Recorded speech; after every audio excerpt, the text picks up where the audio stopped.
Bonjour monsieur. Bonjour. Je suis Tyrone de la Taverne de l'Étrange. Pourriez-vous nous dire où nous nous trouvons actuellement? Nous nous trouvons au musée du vignoble miniature du domaine Bacchus. Oui, Ce musée explique comment la vie des vignerons champenois Oui. entre les guerres dans les années 20-30. Donc ce musée se comporte de 4 faces. Une face travail de la vigne hiver, une face de travail de la vigne été, Oui. la vie d'un vieux village et l'élaboration des vins. d'accord. Bah écoutez, on va faire un tour de table si on peut Oui. dire. Alors on va commencer par cette chapelle. Alors c'est l'église de Reuil qui est reconstituée, c'est une église du XIIe siècle. C'est une église romane, comme beaucoup d'églises de notre région. C'est magnifique, c'est vous qui l'avez faite cette. Alors la maquette était réalisée par un ébéniste de Cavaillon, Oui. qui lui-même avait réalisé son musée. Et les santons ont été réalisés par un santonnier qui est également animateur de santons d'Aubagne, à côté de Marseille. Eh ben, c'est magnifique, dites-moi. Bon, ben, on va continuer à. Ah, d'accord, il y a un sens pour la visite. Donc voilà, on va passer l'église. Voilà. Donc ça, c'est une rivière. Alors, ça représente la Marne. Oui. C'est une rivière qui est navigable jusque un petit peu après Reuil, presque à Épernay. C'est une rivière qui était fortement utilisée à l'époque pour le transport fluvial. Maintenant, c'est surtout des bateaux de plaisance. Ah, mais c'est ce que j'ai vu. Il y a un pont qui mène à Rail, et j'ai vu une péniche tout à l'heure. Voilà, il y a un ponton pour les péniches de plaisance, quoi. Et l'été, nous avons souvent des péniches qui arrêtent, et ça permet qu'ils visitent notre beau village. Notre village de Reuil est un village fleuri, trois fleurs au panneau. D'accord. Eh ben. Ah, bah là, si je ne m'abuse, c'est Saint-Urbain que l'on voit là-haut. Alors voilà, alors là, nous le voyons de dos. Oui. Nous aurons l'occasion de le voir mieux de face, comme nous allons faire le tour de la maquette. D'accord. Au premier plan, vous avez le comité de Saint-Vincent du village. La Saint-Vincent, c'est la fête des vignerons qui se fête pour toute la France le 22 janvier. Oui. Alors c'est l'occasion de cortèges, de repas. À l'heure actuelle, le cortège va à l'église pour faire baptiser le vin nouveau qui servira de vin de messe. D'accord. Eh ben. Donc chaque catégorie de métier est représentée ici. Voilà, alors là nous sommes sur le coteau de vigne d'hiver, donc on peut voir la taille. Hein, c'est le plus grand travail de la vigne parce qu'il dure assez longtemps. L'installation des vignes, la plantation, le travail de la terre. À l'époque, elles étaient avec des chevaux. Oui. Vous pourrez remarquer également que les femmes ont une forte contribution au travail parce qu'elles secondent beaucoup les hommes au liage de la vigne, pour beaucoup de choses. Alors tous les personnages sont en tenue d'époque. Les femmes ont leur coiffe qui s'appelle le bagnolet. Oui. Cette coiffe était destinée à éviter que le soleil ne hale trop la peau, afin que nos dames des campagnes, quand elles allaient à la ville, qu'elles ne passent pas pour des campagnardes. Donc c'est pour ça qu'on voit qu'elles sont très couvertes, les Oui. poignets sont couverts également, et maintenant ça a bien changé. Hein. C'est surtout les dames de la ville qui viennent à la campagne pour pouvoir être bien plantées. D'accord. Ah, il y a quelqu'un là qui a une espèce de marteau-piqueur là. Alors voilà. Alors, cet outil s'appelle un palajecteur. Oui. C'est pour lutter contre un insecte qui est apparu fin du 19e siècle, 1800 et quelques, hein, ça arrivait, 1880, et ça arrivait en Champagne tout début 1900, et cet insecte ravageait la vigne en piquant les racines. D'accord. Alors les vignerons, ils ont essayé beaucoup de choses, dont insuffler dans le sol du sulfure de carbone pour tuer cet insecte. Rien n'a fonctionné, il a fallu arracher tout le vignoble français et le vignoble européen également pour le replanter avec un plan résistant phylloxéra issu des États-Unis, c'était du bois américain. D'accord, donc le problème est résolu actuellement. Le problème est résolu à l'heure actuelle. Donc en ce moment en France, voire en Europe. Tout ce qui est dans le sol, c'est américain. Tout ce qui sort du sol, c'est nos cépages que l'on a greffés. Donc pour nous, nous avons 3 cépages actuellement, le pinot noir, le chardonnay et le pinot meunier. D'accord. Il y a également 2 lavandières, là, vous pouvez observer. La Marne à l'époque était une rivière qui n'était pas polluée du tout. Et les dames du village allaient laver leur linge et faisaient blanchir sur près leur linge. Ah, il y a vraiment un détail de précision, c'est incroyable. Hein. Le centenier, pour réaliser ses santons, il a retaillé ses santons au couteau pour leur donner une expression et il les a également patinés pour que la lumière approche mieux au visage. Et il y avait déjà une ébauche de cette maquette avant ou ça a été créé spécialement? Non, ça a été. Nous avons donné des suggestions aux maquettistes qui, en discutant avec lui, nous avons élaboré un système pour faire ce musée. En somme, original, parce que trouver des santons méridionaux de 30 cm en Champagne, c'est pas trop courant. Nous étions collectionneurs de santons. C'est pour ça que l'idée nous est venue de faire un musée à base de santons. Mmh. C'est pour se démarquer un petit peu de ce qui se retrouve dans la région, de faire quelque chose d'original. D'accord. Ah, là on arrive chez le maréchal Ferrand. Voilà, c'est-à-dire que nous rentrons dans le village. Donc le maréchal Ferrand, il y en avait pratiquement un par village, car il y avait beaucoup de chevaux. Chaque vigneron avait son cheval, voire un mulet ou un âne. À l'époque, au village, il y avait 7 fermes recensées. Donc il y avait également beaucoup de chevaux. À l'heure actuelle, il subsiste une seule ferme, et l'agriculteur est également vigneron. Donc le maréchal servait également de charron, il fabriquait les charrettes, et puis divers objets à forger. D'accord. Le poste suivant, c'est la pépinière. Donc nous retournons à l'époque du phylloxéra, où il a fallu greffer les vignes, les plants de vignes, pour pouvoir lutter contre le phylloxéra. Donc ce poste illustre le...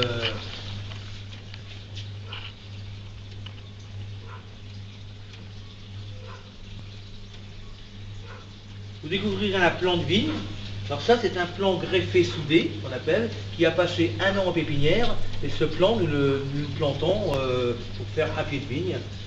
Et on peut considérer que 5-6 ans après, vous avez la coupe de campagne sur la table, qui peut être issue de ce plant de vigne. D'accord, tout est origine, tout part de là, quoi. Et pourquoi il y a ces numéros là? Alors, les numéros, ça sert pour les autoguides. D'accord. Nous avons des touristes du monde entier qui viennent, et donc nous avons des autoguides de plusieurs langues. D'accord. Nous avons beaucoup, au moins 50% de nos amis belges qui viennent nous rendre visite tout le long de l'année, car le domaine possède également 5 chambres d'hôtes. Et donc ce musée officiellement, il est ouvert depuis combien de temps? Alors c'est un musée qui est ouvert depuis 6 ans. 6 ans maintenant. Le domaine, lui, a 7 ans. D'accord. Et vous avez à peu près combien de visiteurs par an? C'est des visiteurs, disons qu'on a de tout, mais on peut compter plusieurs milliers de visiteurs par an à l'heure actuelle. Donc nous avons surtout des gens qui viennent en chambre d'hôtes, et puis alors des bus. Alors je reviens encore sur nos amis belges, nous avons beaucoup de bus belges qui viennent, car nous avons également une salle de restauration pour pouvoir faire une pierre de coups. Donc les touristes, d'une part, ils voient le musée, ils peuvent se restaurer au passage. Et vous pouvez organiser des séminaires aussi, bien entendu. Également, oui. Dégustation de vin, tout ça. Voilà, c'est ça. Cette salle-là est aussi pour faire des partenariats avec nos collègues vignerons, qui n'ayant pas toujours la place nécessaire chez eux, viennent ici pour recevoir leur comité d'entreprise ou leurs clients. Il y a vraiment beaucoup de détails, c'est incroyable. Alors là, c'est l'alambic municipal. Nous possédons encore à Reuil le alambic communal, ou syndical, si on peut dire, qui fonctionne encore. Il fonctionne très peu, car à l'heure actuelle, les droits pour distiller s'amenuisent d'année en année, il ne reste plus que les gens qui ont plus de 80 ans qui peuvent distiller. D'accord. Alors là, nous avons une épicerie typique de l'époque, je suppose. Oui, voilà. Alors donc, cette épicerie, à l'époque au village, nous avions 2 épiceries. Actuellement, il subsiste encore une épicerie qui malheureusement risque de disparaître bientôt car les gérants sont à la retraite.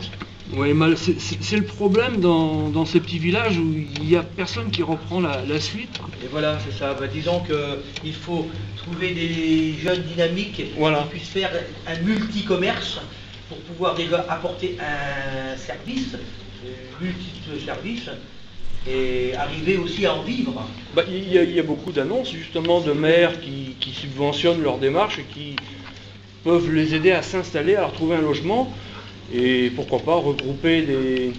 Ouais, mais alors là, il faut aussi que la population joue le jeu d'aller aussi, quitte à payer un petit peu plus cher, Oui, bien sûr. d'aller chez notre commerçant local Bien sûr. pour qu'il puisse subsister, qu'il puisse en vivre de son commerce, mais ce n'est pas toujours le cas. Bah, ce qu'on peut dire aussi, c'est qu'on est quand même à une dizaine de kilomètres d'Épernay, donc Oui, il n'y a pas de magasin. Et non, donc c'est vrai que notre petit commerce, là, à l'heure actuelle, il essaye de faire un maximum, de faire de tout pour satisfaire la population. Alors, on aimerait bien qu'il y ait des jeunes qui reprennent ce commerce pour faire vivre le village, hein, car c'est le dernier. Donc à cet effet, on y a fait un petit clin d'œil, parce que l'enseigne chez Café chez Tonton, ben, c'est réellement son enseigne. Voilà. Oui, pour être franc, ce matin quand on est arrivé, j'ai vu cette enseigne, et il y avait 2-3 voitures devant. Voilà, Et les personnages ressemblent aux personnes qui tiennent ces commerces? Ou c'est simplement... ce monsieur qui a tenu son commerce, c'était un Parisien qu'on avait marre de la vie parisienne, et puis qui a trouvé ce petit commerce, et il a carrément laissé tomber ses activités parisiennes, Ouais. où c'était plus lucratif pour lui, pour venir à Reuil, où il s'est très très bien intégré. D'ailleurs, il s'est construit une maison au village, et il fait partie de Reuil. C'est un Reuillat, mais ça fait quand même plus de 25 ans qu'il est au village. Hein. Ah, nous avons des cuisiniers là qui savent faire en cuisine, là, dites-moi, ils vont nous préparer quelque chose de bon pour midi. Ouais, mais... ah oui, on espère, hein, qu'il y a des produits locaux. Hein, Alors là, nous avons le boulanger Vasse. Alors, boulanger Vache, c'est pour donner un petit clin d'œil également à un ami boulanger Oui. qui est en Normandie. Eh ben, il va être... Mais comme c'est un très grand ami, on a voulu lui faire un petit honneur. Ah bah là, il y a quelqu'un qui est en train de moudre du café. Ah, oui. C'est incroyable, il ne leur manque que la vie, ils ont totalement l'expression, il ne leur manque que la parole, on dirait. Hein. Alors, beaucoup de touristes nous disent, mais il n'y a que des personnes âgées dans votre idée. Ouais. Mais il faut dire qu'à l'époque, une personne qui avait 40 ou 50 ans avait déjà un physique de personnes âgées. Ils étaient usés, ces gens-là, par le travail. Ils travaillaient dur. Par le travail, ils travaillaient dur. Et donc, c'est pour ça que ces santons-là, et partout en France, on voit des santons, les gens sont toujours une apparence âgée. Mais il faut dire que c'est ne peut être qu'une seule apparence. Ah, alors là, on arrive... C'est la mairie, non? Alors juste avant, il y a une petite touche humoristique. C'est un monsieur qui rentre peut-être en état d'un petit peu éméché et je crois qu'il va prendre un savon par la... Hein, apparemment, ouais, il se tient... La dame n'a pas l'air d'être contente. Ah, c'est vraiment trop bien fait. Trop bien fait. Donc la mairie, alors ça c'est pareil. C'est pour donner un clin d'œil à mon père, donc Ouais. le grand-père du gérant du commandant du domaine, Oui. qui a été maire pendant de nombreuses années à la commune, voire même de rester 24 ans maire. Eh ben, Donc il a voulu donner un petit clin d'œil à son grand-père. eh ben, il doit être Pour, content. l'honorer un petit peu. Alors, devant la mairie, les personnages sont en tenue d'apparent. Hein. Ils ont sorti la tenue de sortie. Hein. Mais toutes ces tenues, ce sont les tenues d'époque de la région. Le centenier est venu s'imprégner de la région, on lui a donné beaucoup de documents, des cartes postales, pour qu'il puisse réaliser ces santons. Et le maquettiste également, il est venu se promener dans la région, voir un petit peu pour essayer de mettre au maximum au bout de l'époque. Et combien de temps ça lui a pris pour Alors, la ériger tout ça? maquette a été réalisée en 3 mois à plusieurs personnes. Eh ben, Elle a été fabriquée à Cavaillon et elle a été amenée en petits morceaux avec un camion de déménagement. Et il y a eu 3 jours de travail. Nous étions 8 à travailler pour installer cette maquette. Et le sontonnier, il a mis 3 jours avec sa femme à installer les santons, à les mettre des positions adéquates pour qu'ils soient très expressifs. eh ben. Donc là, on arrive sur le... Le coteau d'été, hein, c'est le coteau d'été, c'est le travail d'été. Donc nous sommes en Champagne, la dernière zone au nord de la France pour pouvoir faire du vin. Donc il faut que la vigne soit très bien soignée pour que les raisins arrivent en bonne santé à la vendange. Donc il faut placer les brins, il faut retirer les gourmands. C'est un soin manuel. Et vous avez dans la foulée les vendanges. D'accord. Donc les vendanges, nous avons pas beaucoup évolué depuis cette époque, parce que les vendanges sont toujours manuelles. Les vendanges sont toujours mises dans des...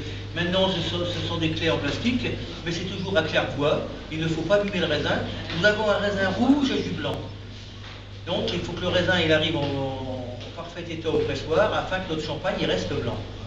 Si on abîmait le raisin, le champagne serait taché. Donc dans ce sujet-là, il n'y a pas eu beaucoup d'évolution, ne serait-ce que comme mécanisation, ça sert surtout pour le transport. Mais le travail, vous découvrirez également en premier plan des femmes qui sont, ça s'appelle le tri à la clayette.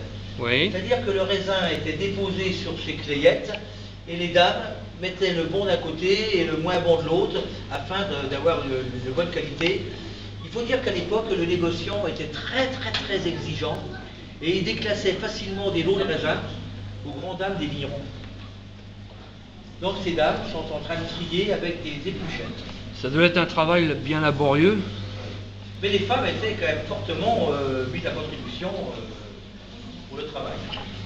Ah bah là nous avons une personne qui vend donc le produit de tout ça. Alors, je peux couper. Oui, voilà, ça y est. Donc nos charrois de raisin arrivent au pressoir. Oui. Hein. Et donc en Champagne, nous sommes la seule appellation française à peser notre raisin pour pouvoir le pressurer, car toute la législation champenoise est basée sur le poids et non sur le volume. Oui. Donc nous posons notre raisin et nous mettons 4000 kg sur le pressoir qui représente un marc champenois. Oui. De là, nous en retirons 25 hectolitres 50, qui s'appelle le mou, qui était fractionné en 3 parties. La plus grande partie, la cuvée. Nous avons la première taille, nous avons la deuxième taille, et tout ce qui est sorti après, ça part en distillation. C'est du vin qui ne peut pas avoir du champagne. Donc ce vin-là, il part en fermentation. Oui. Et la fermentation, on arrive à la... Donc on obtient un vin tranquille, un vin blanc. Donc à la mise en bouteille, pour fabriquer le champagne, nous incorporons du sucre avec des ferments vineux. Le ferment vineux attaque le sucre, ça fait une fermentation, un dégagement de gaz, la bouteille étant fermée, c'est la prise de mousse, la fabrication du champagne. D'accord. Cette prise de mousse occasionne un dépôt, toute fermentation faisant un dépôt, donc nous sommes obligés de retirer le dépôt avant de la vendre. Donc ce dépôt est descendu sur le goulot de la bouteille par un système de tournage de bouteille sur des clés en bois, des pupitres.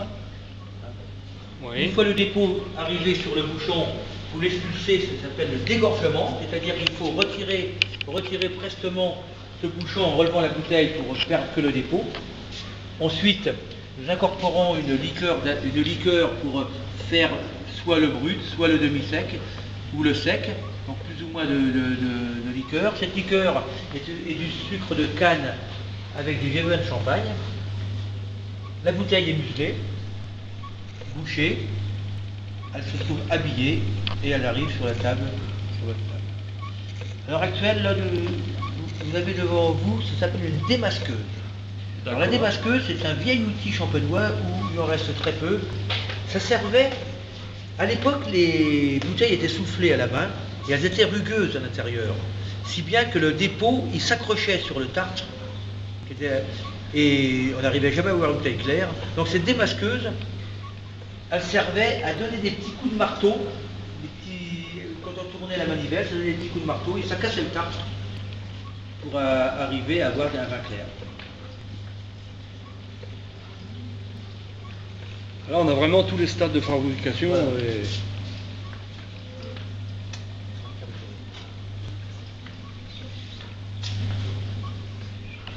Donc on va revenir sur Saint-Urbain, la statue Voilà. Alors, donc Saint-Urbain, de Châtillon c'est le sur pape Seine, Urbain c'est ça? II qui est né à Châtillon-sur-Marne, Sur Marne? un Oui. village qui est à 5 km, c'est notre chef-lieu de canton. Oui, C'est le lieu de naissance du pape Urbain II, c'est le pape qui a prêché la première croisade. oui. Et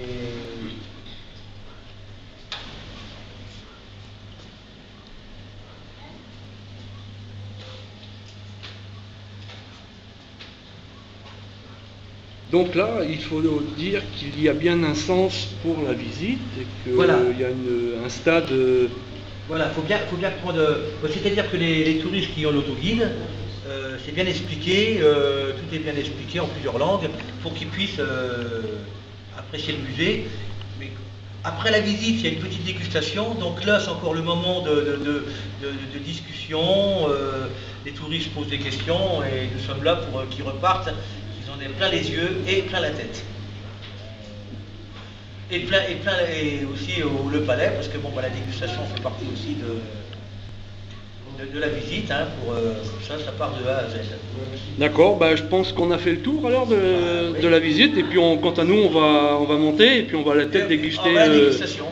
Bah écoutez, je vous remercie pour votre visite et vos conseils précieux et votre comment dire votre précision sur cet endroit magique parce que moi j'ai jamais vu ça, c'est vraiment c'est magnifique et on peut que conseiller de passer voir. Et puis nous c'est toujours un plaisir de recevoir nos touristes et puis bon, comme nous adorons notre métier, donc nous ne sommes pas avares d'explications. On aime bien que nos touristes ils repartent et puis qu'ils en aient plein la tête. Bah, je pense que ce qu'ils ont vu, ils sont pas prêts de l'oublier. Oui. Bon bah écoutez, je vous serre la main, merci beaucoup infiniment et quant à nous on va monter alors et puis on va aller voir ce qui se passe. Oui, on va aller au dernier stade, c'est le meilleur. D'accord, ben merci beaucoup.